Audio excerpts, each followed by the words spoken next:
This section is similar to the previous section in that we'll still be using square roots to solve quadratic equations. The difference is that this section uses what are called complex numbers. The explanation says that not all quadratic equations have real number solutions. To overcome this problem, an expanded system using the imaginary unit I was created. The imaginary unit I can be used to write the square root of any negative number. Note that I equals the square root of -1. I'm going to flip my notes over and show you a couple of things that you need to know about square roots. The square root of 9 is asking you what number times itself equals 9. You might know that 3 times 3 equals 9,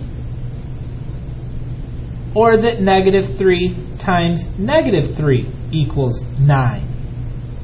That's why whenever we put a square root in front of a number, we should write a plus minus, because the square root of 9 could equal +3 or -3. We write this like such.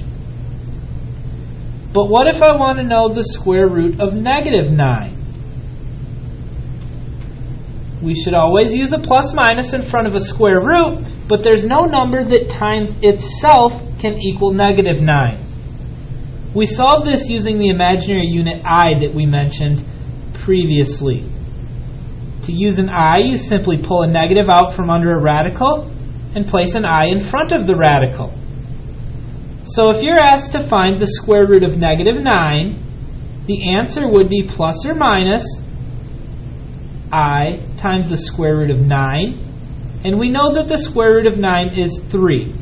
So to simplify it, we would really be talking about plus or minus 3 times I. The square root of -9 is plus minus 3I.